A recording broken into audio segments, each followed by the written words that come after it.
Bien, Monsieur le Président, vous venez de terminer votre discours par la citation que je voulais utiliser pour le mien. Donc je ne recommencerai pas une deuxième fois, mais je la partage complètement. Je veux saluer également Madame la vice-présidente du conseil départemental, mesdames et messieurs, réunis vraiment extrêmement nombreux dans cette belle salle du palais du Grand Large de Saint-Malo, un palais qui vient d'être entièrement rénové pour vous.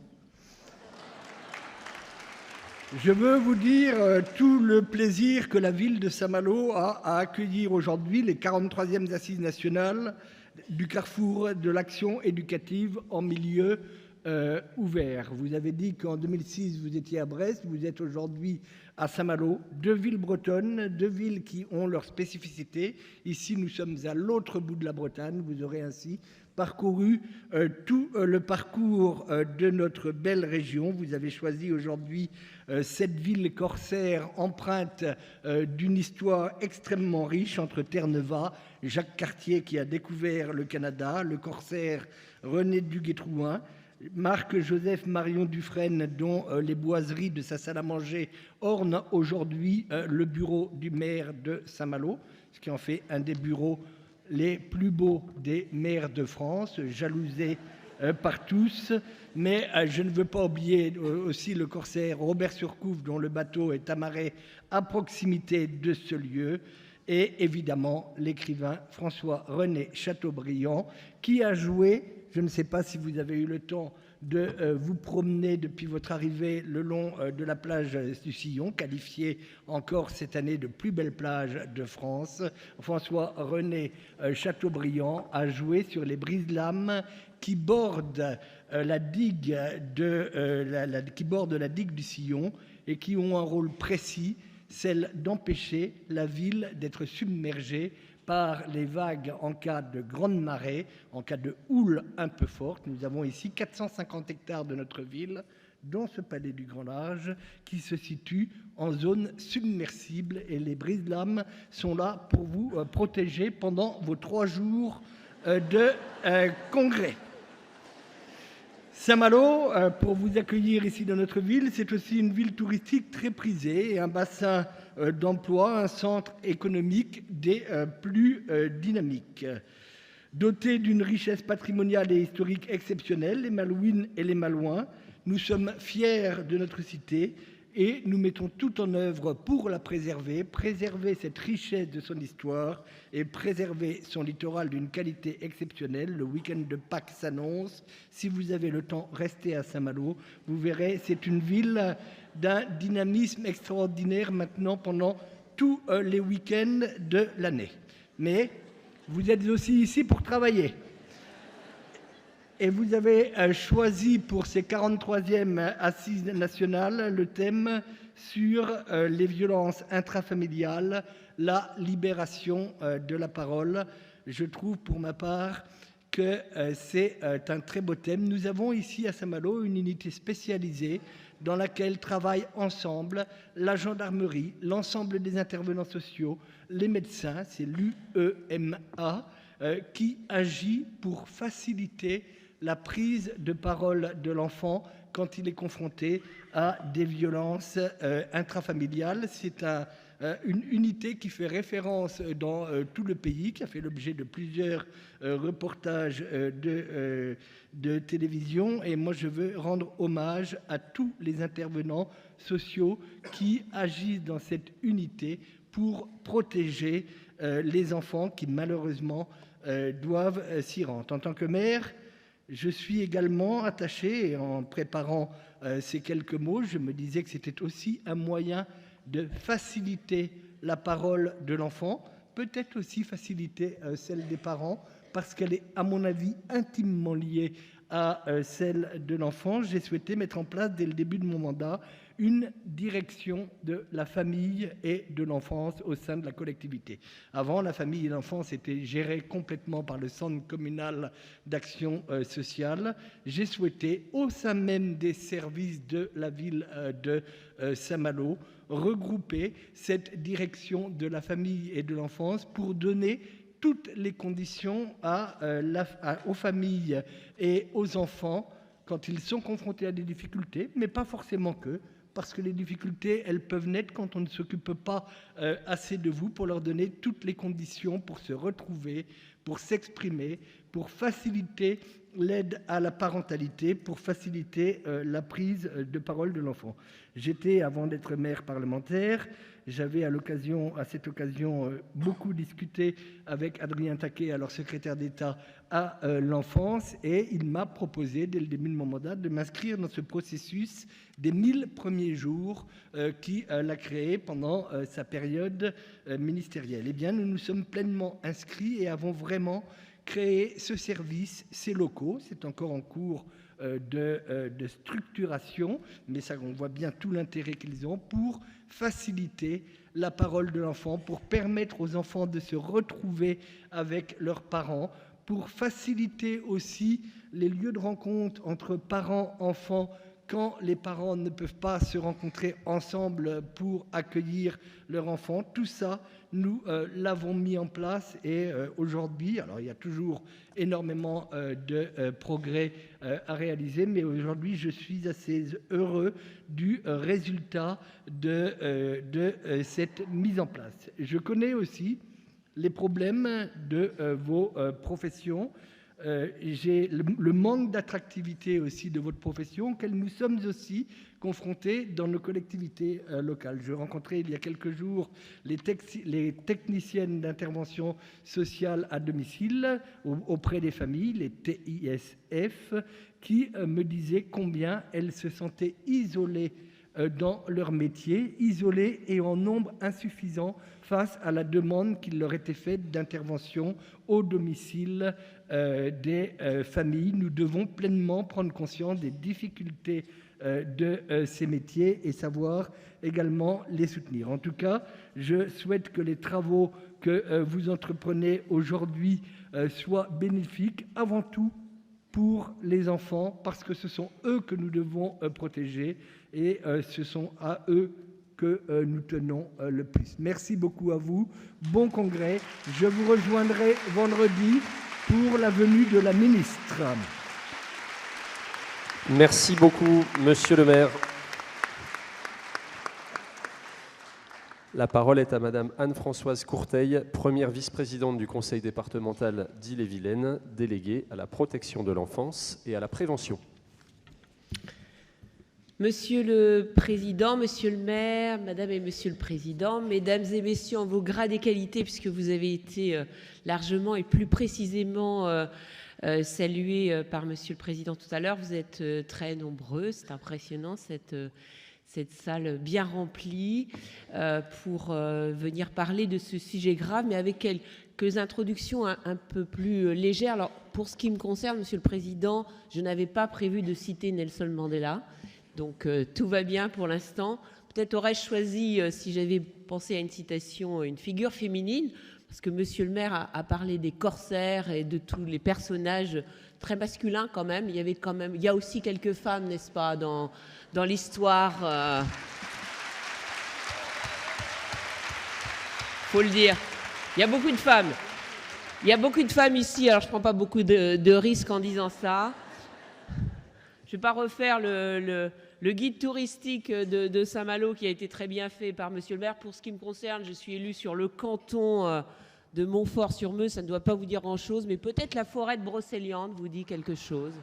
Voilà, donc j'ai aussi un beau terroir à faire valoir, mais ce n'est pas le sujet du jour. Peut-être quelques éléments sur le département d'Ille-et-Vilaine, puisque j'ai le grand plaisir de le représenter ce matin, le département d'Ille-et-Vilaine, les Brétiliennes et Brétiliens qui vous souhaitent à toutes et tous la bienvenue sur ces belles terres de Saint-Malo et de l'Ille-et-Vilaine. L'Ille-et-Vilaine étant aujourd'hui le 20e département en France en population. Il vient de dépasser les Alpes-Maritimes, voilà, parce que le département d'Ille-et-Vilaine est un département dynamique sur le plan démographique, qui comptabilise encore aujourd'hui un petit peu moins de 10 000 habitants par an.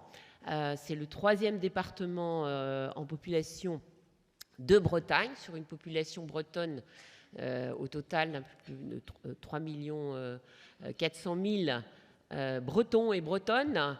Et c'est un département qui est le seul d'ailleurs à avoir un solde naturel positif, puisque nous comptabilisons encore un certain nombre de naissances qui nous permettent cette belle courbe démographique, on va les dire comme ça, avec une population si jeune, une part importante de la jeunesse, de l'enfance et de la jeunesse, ce qui veut dire aussi que ces questions nous mobilisent beaucoup au niveau des politiques départementales. Le département, c'est la collectivité des solidarités, je pense que vous le savez toutes et toutes, solidarité sur les territoires et solidarité humaine. Sur un budget que nous venons de voter en février dernier pour cette année à hauteur d'1,3 milliard d'euros. Nous avons, et un petit peu plus d'1 milliard d'euros en fonctionnement, c'est 680 millions qui sont consacrés aux solidarités humaines. Et en tout premier lieu, le premier poste de dépense, c'est la protection de l'enfance, la prévention et la protection de l'enfance, avec un budget de 200 millions d'euros. Je vous donne ces chiffres pour un peu cerner nos politiques. 200 millions d'euros, 165 millions d'euros mobilisés directement sur ce qu'on appelle la protection de l'enfance. Et puis 30 millions d'euros concernés plus précisément à la prévention, aux actions de prévention. Donc pour moitié, les mesures éducatives personnalisées. 15 millions d'euros. Nous avons aussi mobilisé, alors j'ai entendu monsieur le maire sur la question de l'accompagnement à domicile via les TISF, les techniciennes d'intervention sociale et familiale. Effectivement, et je sais que c'est particulièrement le cas sur le territoire de Saint-Malo, pour l'avoir récemment visité dans le cadre de la protection de l'enfance. C'est un métier qui est extrêmement en tension et pourtant qui est très important. Pour ce qui concerne le milieu ouvert, nous avons souhaité nous renforcer avec un petit peu plus de 4 millions d'euros ce budget pour l'intervention des TISF. Et en fait, on se confronte, mais Monsieur le Président l'a bien développé en début de son propos, on se confronte à des problématiques de ressources humaines. Et ce ne sont pas les finances là qui manquent en l'occurrence, mais plutôt les ressources humaines et les professionnels qu'on ne trouve pas sur le territoire pour accompagner ces familles. Pourtant, un lien essentiel et un rôle essentiel dans l'accompagnement des familles et le recueil de la parole des enfants, puisque ce sont des professions qui sont beaucoup dans le faire avec. Voilà, donc c'est aussi, pour terminer sur les budgets, 8 millions d'euros d'aide financière dans le cadre de la prévention pour les familles. Et pour ce qui concerne, je disais, les mesures éducatives personnalisées, eh bien, en Ille-et-Vilaine, nous avons travaillé pendant 2 ans, de 2018 à 2020, à la mise en place d'une mesure unique, cette fameuse MEP, qui a fait l'objet d'un travail collaboratif très important avec les partenaires du milieu ouvert, bien entendu, avec aussi les partenaires de la justice, et qui ont conduit à cette mise en place de la mesure éducative personnalisée à partir du 1er décembre 2020. Donc c'est relativement récent. On en est encore sur une période d'évaluation de ces premières années d'exercice. La mesure unique qui a pu interroger certains et certaines, pour avoir vu récemment rencontrer les juges pour enfants à Rennes, on a entendu des nouvelles juges qui arrivaient, qui avaient interrogé à leur arrivée ces mesures uniques, parce que ça bouscule un petit peu les pratiques, mais ça bouscule aussi la décision administrative et la décision judiciaire, avec un juge qui intervient moins dans des évolutions de mesures, mais une réelle plus-value, efficacité en termes de fluidité dans le parcours d'accompagnement de l'enfant, parce que c'est bien ce qui nous anime, et l'accompagnement aussi des familles, pour ajuster au mieux, au fur et à mesure de cet accompagnement, les outils au service de ces familles et en tout premier lieu de ces enfants. Donc cette mesure éducative personnalisée, elle figure bien entendu aujourd'hui dans notre schéma enfance-famille qui lui-même a été validé dans les mêmes temps en novembre 2020 pour une période de 5 ans qui est intitulé Agir avec, ensemble et autrement, qui est vraiment une forte volonté de co-construction à la fois avec les partenaires dont vous faites bien sûr largement partie, mais aussi avec les familles.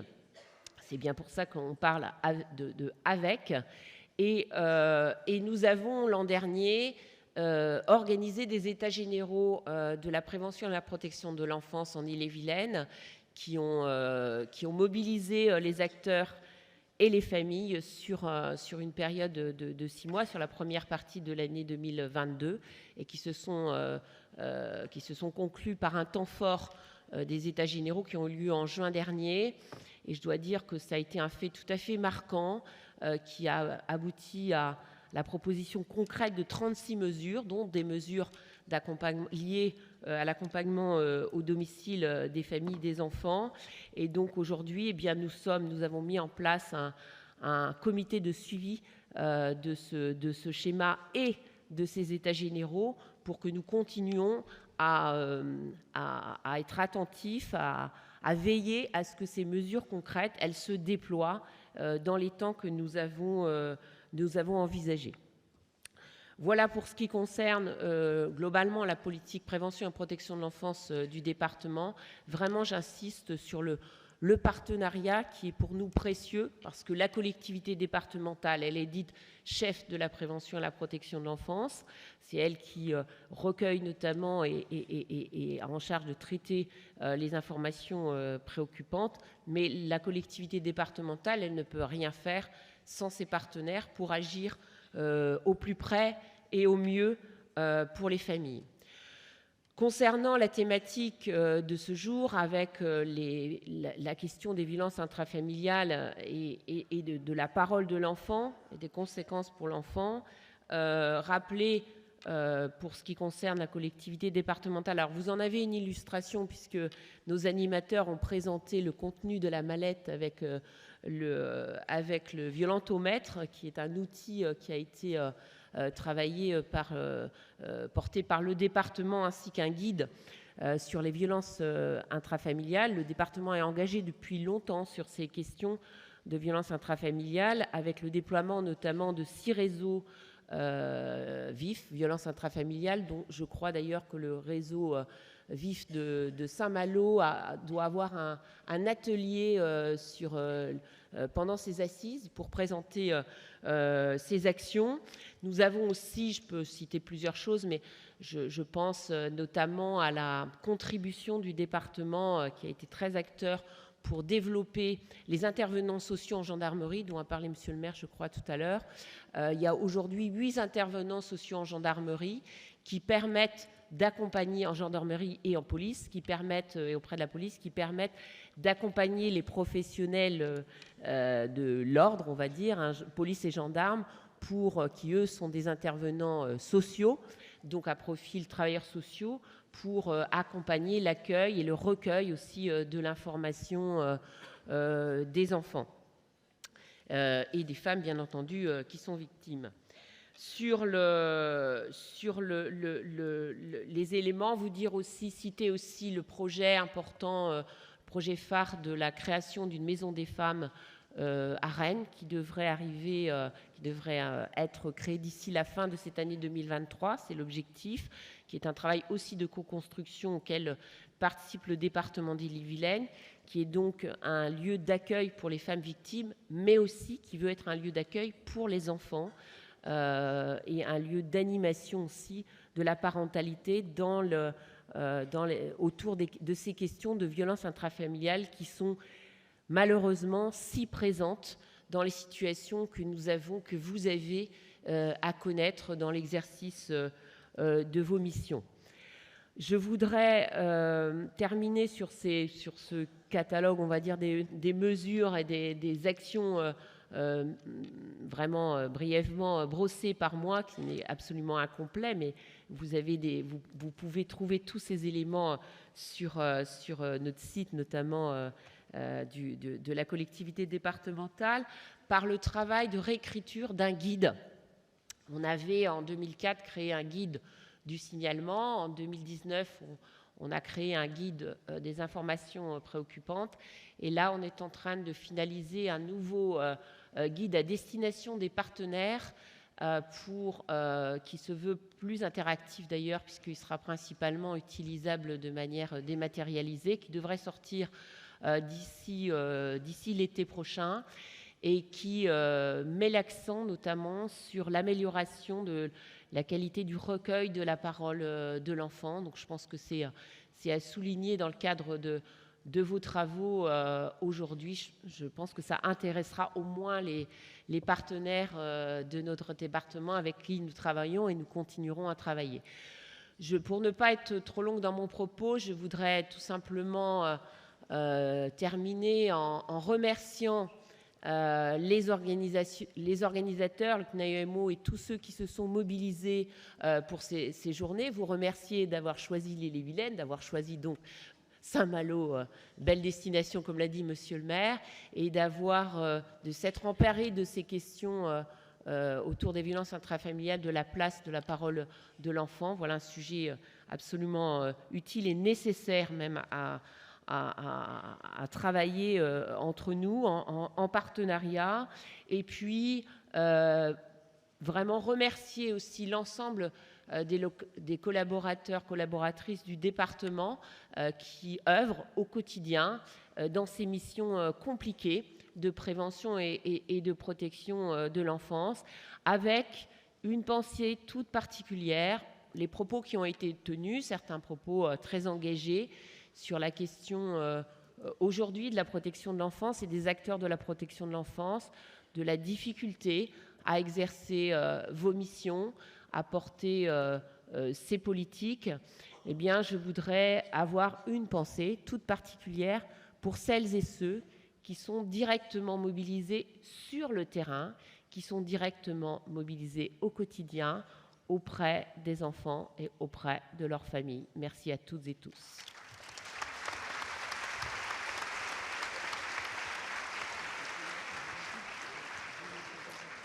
La parole est maintenant à Fabienne Gadou-Havard, présidente de l'APAZ, et à Monsieur Alain Ranou, président de l'ARAS.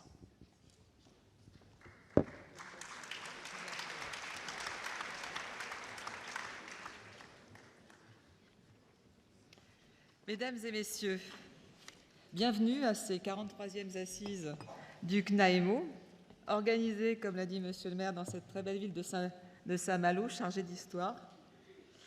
Et c'est en tant que président de l'association APAZ et président de l'association ARAS que nous sommes heureux de vous accueillir en terre bretonne, une nouvelle fois. Tous nos remerciements vont tout d'abord aux équipes du CNAEMO et à son président, Salvatore, merci, ainsi qu'aux professionnels de nos associations et ceux des associations partenaires pour l'investissement et l'organisation de ces journées qui, nous l'espérons, seront source de rencontres et d'échanges particulièrement riches et fructueux. En qualité de président, nous souhaitons profiter de cette tribune pour réaffirmer la nécessité de mieux reconnaître l'ensemble des professionnels, de mieux les rémunérer, tous métiers confondus, au regard des enjeux actuels et des enjeux à venir. Le thème choisi, les violences intrafamiliales et l'impérieuse nécessité de soutenir la libération de la parole, est une illustration du rôle du travail social dans la transformation positive de nos sociétés. C'est un sujet qui reste encore relativement tabou, et c'est pourquoi il faut en parler